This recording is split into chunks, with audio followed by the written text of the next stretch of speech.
एक बात याद आई, रहीमन विपदा हु भली, जो थोड़े दिन होए, हित अनहित या जगत में जांच पड़े सब कोय। जीवन में कभी कभी ऐसे समयों का आना हमारे लिए इस रूप में हितकर हो जाता है कि हमें ये सोचने का, समझने का मिल जाता है कि क्या सही है और क्या गलत है। और पिछले कुछ समय में जब से ये कोविड के कारण से लॉकडाउन हुआ और हम लोग जो हमारी दिन भर की भागदौड़ रोज की होती थी, उस क्रम से करके कुछ समय के लिए एकांत में बैठने का जो हमें अवसर प्राप्त हुआ,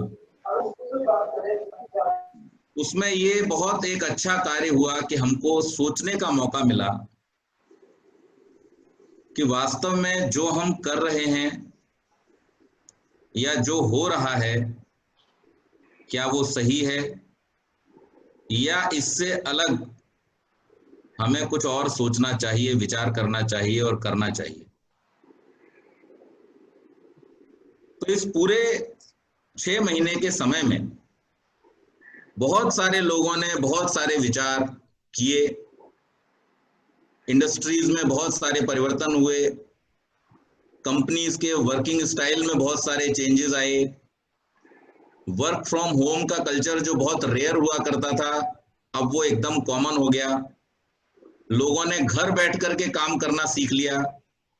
उसके बहुत सारे तरीके ईजाद कर लिए और उन तरीकों से the show must go on, इस बात को, इस भावना को लेकर के अपने कार्य में निरंतर लगे हुए हैं। मैं भी चूंकि एक कंपनी में काम करता हूं,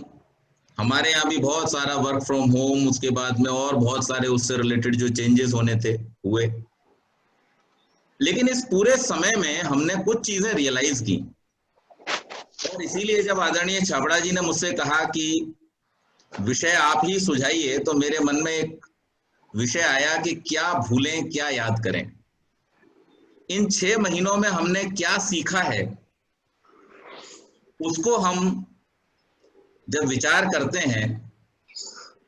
तो हमें पता चलता है कि बहुत सारे ऐसे कार्य थे जिनको किए बिना भी हमारा काम बहुत अच्छे से चल सकता था और बहुत सारे ऐसे कार्य थे जिनका किया जाना जरूरी था लेकिन हम कर ही नहीं पा रहे थे। ये समय हमें एक चेतावनी के रूप में, एक चुनौती के रूप में, या यूं कहिए एक सलाहकार के रूप में हमको ये समझा गया है कि हम ये रियलाइज करें कि क्या करना और क्या नहीं करना। और उन्हीं बातों में से कुछ बातों को मैं आपके सामने रखूंगा। सबसे पहले तो हमें इस पूरे क्रम में ये समझ में आया है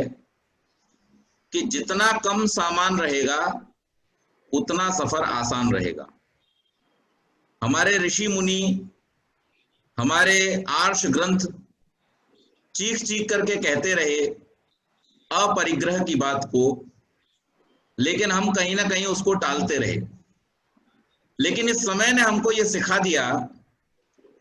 कि जितना कम सामान है उतना ही आराम है और जितना भारी बस्ता है उतने हम हैरान हैं। तो हमारे सफर को आसान करने के लिए हमने सबसे पहली चीज जो यहाँ सीखी और सीखनी चाहिए, पिछले 6 महीनों में हम कहाँ साधनों का उपयोग कर पा रहे हैं, कहाँ हम बहुत सारी लग्जरी और बहुत सारी चीजों पर जो खर्चे किया करते थे वो कर पा रहे हैं। आज तो हम बड़े आराम से घर पर बैठ करके सात्विक भोजन करते हुए परिवार के साथ में सुंदर समय व्यतीत कर रहे हैं। ये वास्तव में हो सकता है अगर हमारी चाहना इसके साथ में जुड़ी हुई, लेकिन अगर हमारी चाह बहुत सारा इकट्ठा करने के साथ में जुड़ी रहेगी तो वहां पर निश्चित रूप से हमारी जो भाग दौड़ थी, हमारी जो आपाधापी थी, और हमारा आज से 6 महीने पहले का जो दिनचर्या का क्रम था, वैसी ही दिनचर्या हमको मिलेगी। तो इसलिए जो सबसे पहली चीज हम इस समय से सीखें वो ये है कि हम कम से कम साधनों में minimum input and maximum output की जो नीति है उसको अपनाने का, उसको सीखने का प्रयास करें। और जब हम वो सीख जाएंगे कि कम संसाधनों में अधिक उपयोगिता, अधिक उपादेयता और अधिक उत्पादकता, ये जब हमारी समझ में आ जाएगा तो निश्चित रूप से हम अपने इस जीवन को और बेहतर ढंग से जी पाएंगे। श्री कृष्ण ने एक बहुत बड़ा सूत्र दिया है गीता में, ध्यायतो विषयान पुंसः संगस्तेषुपजायते संगात् संजायते कामः कामात् क्रोधो विजायते क्रोधात् भवति सम्मोहः सम्मोहात् विभ्रमः स्मृति भ्रंशात् बुद्धिनाशात् प्रणश्यति। जो व्यक्ति अपने जीवन में जितने ज्यादा साधनों को इकट्ठा करने की कोशिश करेगा उसकी इच्छाएं कम नहीं होंगी, उसकी इच्छाएं उन कामनाओं के द्वारा और बढ़ती चली जाएंगी। और किसी भी मनुष्य की कैपेसिटी लिमिटेड है, उसकी क्षमताएं लिमिटेड हैं, इसलिए वो अपने पुरुषार्थ से निश्चित आशाओं की, निश्चित आकांक्षाओं की, निश्चित अपेक्षाओं की ही पूर्ति कर सकता है। तो जब उसकी अपेक्षाएं जो बढ़ती चली जाती हैं, पूरी नहीं होती, तो फिर उसमें क्रोध जन्म लेता है, फ्रस्ट्रेशन जन्म लेता है, और उस फ्रस्ट्रेशन की वजह से, उस क्रोध की वजह से वो गलत कार्यों को करने के लिए भी प्रवृत्त हो जाता है, गलत रास्ते चुन लेता है जीवन में, और उनकी वजह से वो नाश को प्राप्त होता है। तो ये संदेश हमको यही सिखाता है, और इस समय ने भी हमको ये सिखाया है कि लेस इज मोर। हम कम में ही संतुष्ट हों, उसका आनंद लें, जो साधन हमारे पास हैं उन साधनों का ही भरपूर उपयोग करना सीखें, अपने परिवार के साथ में रहना सीखें, अपने परिवार के साथ में जो हमारी जिम्मेदारी है हमारे बच्चों के प्रति, हमारे बुजुर्गों के प्रति, हमारे समाज के प्रति, उसको हम समय दे करके और ठीक प्रकार से निभाना सीखें। ये पहली आवश्यकता जो हमें यहां समझ में आती है। और दूसरी चीज हमें पिछले 6 महीनों में ये समझ में आई है कि जिन चीजों का वास्तव में हमारे जीवन में कोई विशेष महत्व नहीं है, यानी पिछले 6 महीनों में जिन जिन चीजों के बिना हमारा काम चल गया वो सब अनुपयोगी थी। उनके बिना हमारा काम चल रहा है और बहुत अच्छा चल रहा है। मैं जितने भी मित्रों से मिला हूं और जिनसे मेरी वर्चुअली बातचीत होती है, इस बीच में बहुत सारे इस प्रकार के कार्यक्रम करने का मुझे अवसर प्राप्त हुआ अलग अलग समाजों से, देश के। तो जितने भी लोगों से मेरी बातचीत हुई, मुलाकात हुई और उनसे डिस्कशन हुए, यही एक देखने में आया कि जिस हिसाब से हमें समय मिला और हमने अपनी जीवनचर्या को ठीक प्रकार से व्यवस्थित किया, हम सबके स्वास्थ्य अच्छे हुए हैं, हम सबके आपसी संबंध अच्छे हुए हैं, हम सबको सौभाग्य मिला है कि हम स्वाध्याय आदि कर सकें। ये सब चीजें, व्यायाम करना, स्वाध्याय करना, परिवार के साथ रहना, जो हमसे छूट गई थी आपाधापी में, भाग दौड़ में, वो सब हमें इस बीच में मिली हैं कि जिनका हम भरपूर उपयोग करें। और साथ ही साथ में जो मैंने दूसरी बात कही कि जो अनावश्यक है उसको अब हम छोड़ दें, दोबारा अपने जीवन में घुसने न दें। तो इन 6 महीनों में मैं बहुत कुछ समझ में आ गया कि कौन कौन सी चीजें हैं जो इररिलेवेंट है, हमारे जीवन से उनका कोई लेना देना नहीं है। हमने सिर्फ उनको दिखावे के लिए या देखा देखी में, होड़ में ओढ़ रखा है, वास्तव में उनका हमारे जीवन में कोई विशेष महत्व नहीं है। तो जब हम ये बात अपने जीवन में लेकर के आ जाएंगे कि what is not important, what is not serving the purpose, we should leave that, तो हमें निश्चित रूप से हमारे जीवन को व्यवस्थित करने में, हमारे कार्यों को व्यवस्थित करने में आसानी होगी, सुविधा होगी। तो इसलिए हमें यह भी देखना है। और तीसरी बात हमें यह सीखनी है कि जो लोग, हमारा परिवार हमारे लोग जो हमें प्रेम करते हैं, जिनके साथ में हमारी सारी खुशियां हैं, उनके साथ में हमें समय व्यतीत करना है, उनको हमें पूरा अटेंशन देना है। हमारे माता पिता, घर के बुजुर्ग, समाज के बुजुर्ग, जिनकी उंगली पकड़ करके हम आगे बढ़े, जिनके हाथ पकड़ करके हमने चलना सीखा, और जिनके साथ से, जिनके अनुकरण से हमारे जीवन में नाना प्रकार के गुणों का संचार हुआ, उनको फॉलो करना, उनको, उनके साथ में अच्छा व्यवहार करना और उनकी सेवा करना, ये भी एक बहुत बड़ा अवसर हमको इस समय ने दिया है। और हमें चाहिए कि हम अपने समय का इस प्रकार से डिस्ट्रीब्यूशन करें, इस प्रकार से अपने समय का वर्गीकरण करें कि इन जरूरी बातों के लिए भी हम कुछ ना कुछ समय अवश्य निकालें। दिन में 24 घंटे सबको मिले हैं, किसी के लिए भी दिन 25 घंटे का नहीं होता, लेकिन ये हम हैं जो डिसाइड करते हैं कि इस 24 घंटे में हमारे माता पिता के लिए हमारे पास कितना समय है, हमारे बच्चों के लिए हमारे पास कितना समय है, हमारे समाज के लिए हमारे पास कितना समय है, हमारे खुद के लिए व्यायाम करने के लिए, आसन प्राणायाम, योगाभ्यास करने के लिए, ध्यान करने के लिए और जीवन के वास्तविक उद्देश्य को प्राप्त करने के लिए हमारे पास कितना समय है, और फिर इस सांसारिक कार्यों को करने के लिए भी जो समय अपेक्षित है वो हमें निकालना चाहिए। तो ये बहुत बड़ा एक हमारे सामने खुला रास्ता है कि जहां पर हमने हमारी चॉइस को यहाँ पर इंप्लीमेंट करना है, हमारी चॉइस को यहाँ पर हमें कैटेगराइज करना है कि किन चीजों को हम जीवन में सिलेक्ट करें। जो आवश्यक हैं उनको रखें और जो अनावश्यक हैं उनको छोड़ दें। हमें ये देखने का मौका मिला कि हमारा बहुत सारा समय अनावश्यक बातों में चला जाता था, गॉसिप्स में चला जाता था, क्योंकि जब साथ में बैठे हैं तो बहुत सारी, किसी की बुराई चल रही है, किसी की भलाई चल रही है, किसी की राजनीति चल रही है, किसी का कुछ चल रहा है। लेकिन इस समय ने हमें यह अवसर भी दिया है कि थोड़ी बहुत देर हम बातचीत अपने आप से करें, अपने आप को रियलाइज करें। आदरणीय पद्मश्री गोपाल दास नीरज जी का एक बहुत सुंदर शेर मुझे याद आता है। वो कहा करते थे, अब के सावन में शरारत ये मेरे साथ हुई, मेरा घर छोड़ के कुल शहर में बरसात हुई, जिंदगी भर तो हुई गुफ्तगू गैरों से, मगर आज तक हमसे हमारी न मुलाकात हुई। हमारा पूरा जीवन दूसरों के बारे में सोचने में, दूसरों को सुधारने में, दूसरों को ठीक करने में, करेक्ट करने में निकल जाता है। सारा समय हम ऐसे ही बिता देते हैं, लेकिन कभी हम आत्मचिंतन नहीं करते। और महर्षि दयानंद ने तो हम सबके लिए एक योजना दी है कि प्रतिदिन कम से कम 1 घंटा स्वाध्याय, आत्मचिंतन करना नितांत आवश्यक है, क्योंकि जीवन के उद्देश्यों का हमें तब तक पता नहीं चलेगा, जीवन के वास्तविक आनंदों को हम तब तक नहीं ले पाएंगे जब तक कि हम थोड़ी देर अपने साथ बैठने का प्रयास नहीं करेंगे। तो ये भी एक बहुत अच्छा हमें अवसर मिला है कि जिसमें हम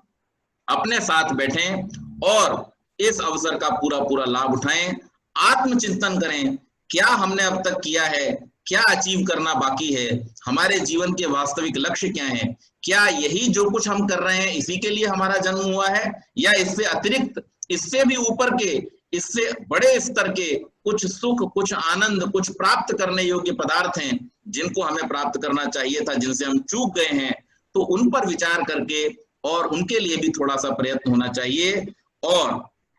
इसलिए हमें ये निश्चित रूप से परिवर्तन अपनी जीवनचर्या में लाना चाहिए, क्योंकि हमारी सारी खुशियां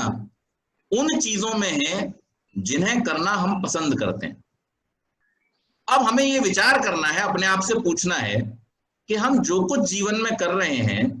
क्या वो वही सब है जो हम करना चाहते हैं? एक बहुत प्रसिद्ध उक्ति है, आप सबने भी सुनी होगी, do what you love and love what you do. आप जब ऐसी बात अपने जीवन में ले आते हैं कि जो कार्य आप कर रहे हैं उससे आप प्रेम करें, या जिसे आप प्रेम करते हैं, जिसको आप चाहते हैं, जिस चीज को आप करना चाहते हैं, उस चीज को अपने जीवन में करें, तो जीवन का आनंद कई गुना हो जाता है। तो अब हमें यह भी विचार करना चाहिए कि वास्तव में हम जो कर रहे हैं ये किसी दबाव में, आर्थिक दबाव में, या किसी सामाजिक दबाव में, या फिर हमारी चॉइस से कर रहे हैं। अगर हम उन कार्यों को किसी आर्थिक दबाव में कर रहे हैं, निश्चित रूप से बहुत जल्दी से उनसे छूटा नहीं जा सकता, लेकिन इतना किया जा सकता है कि जो हम करना चाहते हैं उसको भी हम थोड़ा सा स्थान अपने जीवन में दे दें। जैसे बहुत सारे लोग, मुझे ही ले लीजिए, हम कॉर्पोरेट में काम करते हैं, लेकिन मेरी अगर चॉइस पूछी जाए तो मुझे एक दिन भी कॉर्पोरेट में काम करना पसंद नहीं है। मेरी अपनी चॉइस पढ़ना, पढ़ाना और इस प्रकार के कार्यक्रमों को करना। लेकिन गृहस्थ है, बहुत सारी उससे जुड़ी हुई जिम्मेदारियां हैं, तो हमें ये एक समय निकालना पड़ेगा, उसका एक विनियोग करना पड़ेगा, एक मैनेजमेंट करना पड़ेगा कि हम जहां एक और आवश्यकताओं के लिए जो आवश्यक कार्यों को कर रहे हैं उन्हें तो करें ही करें, लेकिन जो हमारी चॉइस के काम है, जिनसे करने से हमें आनंद मिलता है, जिन्हें करने से हमें खुशी मिलती है, उनके लिए भी हम थोड़ा सा समय निकालें। इससे क्या होगा, आमतौर पर लोग इस तरह का एक प्रिटेंडिंग या बहाना जिसे कह सकते हैं बनाते हैं कि भाई पूरा हफ्ता तो निकल जाता है ऑफिस में, तो अब फुर्सत ही कहाँ मिलती है कि हम कुछ अपनी चॉइस का कर पाए। लेकिन मैंने इसका तोड़ ही इतना अच्छा निकाला है कि मैं पूरा हफ्ता रहता हूँ ऑफिस में, लेकिन संडे को, रविवार के दिन या शनिवार की शाम से ही मेरा ये सत्संग आदि का कार्यक्रम शुरू हो जाता है। और आजकल तो मेरी प्रतिदिन कक्षा चलती है शाम को 8:30 बजे से, और दिन भर की जो थकान होती है वो 1 घंटे की कक्षा लेकर के मेरी सारी थकान उतर जाती। क्यों? इसका कारण है, एक बहुत महत्वपूर्ण कारण है, हमारा जो ब्रेन है, शरीर से ज्यादा थकान का अनुभव हमारे ब्रेन के थकने से हमको होता है, मन के थकने से हमको होता है। ब्रेन और मन आपस में बहुत सूक्ष्मता से जुड़े हुए हैं, मन और मस्तिष्क जिसको कहते हैं। और अगर आप अपनी चॉइस के काम करते हैं, आपके पसंदीदा कार्यों को आप करते हैं, तो आपका मन प्रसन्न होता है, और उस प्रसन्नता की स्थिति में आपका जो ब्रेन है वो एक्टिव होकर के ऐसे हार्मोन सीक्रेट करता है जिससे आपके शरीर को ऊर्जा मिलती है। तो जब आप थकान के बाद भी कुछ ऐसे कार्य करें जिनसे आपके शरीर को ऊर्जा मिलने वाली है, तो फिर ब्रेन को ऊर्जा मिलने से वो हार्मोन आपके बॉडी में सीक्रेट होंगे और थकान बढ़ने की बजाय आपकी सारी की सारी थकान उतर जाएगी। ये एक बहुत बड़ी थेरेपी है जो आप सिलेक्ट कर सकते हैं। तो आज हम जब घरों पर बैठे हुए वर्क फ्रॉम होम, या जैसे धीरे धीरे हमारा अब ये अनलॉकिंग की प्रक्रिया शुरू हुई है, लोगों के ऑफिस खुलने शुरू हो गए, प्रतिष्ठान व्यापारिक खुलने शुरू हो गए हैं, तो हमारी जो जिम्मेदारियां हैं उनको निभाने के लिए हमें निश्चित रूप से अपने व्यापारिक प्रतिष्ठानों पर भी जाना पड़ेगा, ऑफिसेज में भी जाना पड़ेगा, काम भी करना पड़ेगा। लेकिन अगर हम थोड़ा सा समय अपने चॉइस के काम के लिए निकाल लें और एक रूटीन में उसको हम अच्छे प्रकार से करें, तो निश्चित मानिए कि एक और जहां सब प्रकार का जो अवसाद, जो डिप्रेशन हमारे मन में कहीं छोटा मोटा घर कर रहा है, वो तो निकल ही जाएगा, लेकिन उसके साथ साथ बहुत सारी ऊर्जा हमको मिलेगी जिससे हम कार्यों को और अच्छी तरीके से कर सकेंगे। तो हमारी जो खुशियां हैं वो उन कार्यों को करने में हैं जिन्हें हम वास्तव में पसंद करते हैं, लाइक करते हैं, और हमें ये भी देखना है कि हम किस प्रकार से उनका मैनेजमेंट कर सकते हैं। इसके बाद एक बहुत ही अच्छी बात, ये परसों हमारा एक टाउन हॉल था और हमारे एमडी ने ये बात कही, in this period of last 6 months we have come to know one thing that is certain, and that is uncertainty. Uncertainty is the only certain thing which is going to happen. हमारे जीवन में परिवर्तन होगा, निश्चित रूप से होगा, कोई इस परिवर्तन को रोक नहीं सकता। इस संसार का नाम ही संसार इसलिए है क्योंकि ये परिवर्तनशील है, और इसका परिवर्तन ही इसका सौंदर्य है। तो जीवन में इस प्रकार के परिवर्तन निरंतर आते रहे हैं और आगे भी आते रहेंगे। अगर परिवर्तन ना आते तो हमारे जीवन में कोई सौंदर्य रहता ही नहीं। तो इन परिवर्तनों को एक्सेप्ट करना, इनको अपने जीवन में अपनाना, आज हमारा जीवन जीने का तरीका बदला है, आज हमारे काम करने के तरीके बदले हैं, आज हमारे खान पान के तरीके बदले हैं, आज हमारी सोशल हैबिट्स बदली हैं, सत्संग करने के तरीके बदल गए हैं। कल आपने देखा कि जो राष्ट्रीय खेल पुरस्कार दिवस था, तो राष्ट्रपति ने वो पुरस्कार भी वर्चुअली बांटे। तो इतने बड़े बड़े कार्यक्रम, इतनी बड़ी बड़ी गोष्ठियां, इतने बड़े बड़े सेमिनार जब आज वर्चुअली हो रहे हैं, तो ये जीवन को जीने का जो एक तरीका है, काम करने का जो एक तरीका है, एक दूसरे के साथ जुड़ने का जो तरीका है, एक दूसरे के साथ में अपने भावनाओं के आदान प्रदान करने का जो तरीका है वो बदल रहा है, और इसके साथ में हमें भी इसको एक्सेप्ट करना चाहिए, इस चेंज को अपने जीवन में लेके आना चाहिए। और इसके लिए एक सबसे बड़ा मंत्र है जो हमारे ऋषि मुनि भी कहते आए हैं और आज भी मैनेजमेंट साइंस कहती है, गो विद द फ्लो। जिस ओर जीवन की धारा आपको लेकर के जा रही है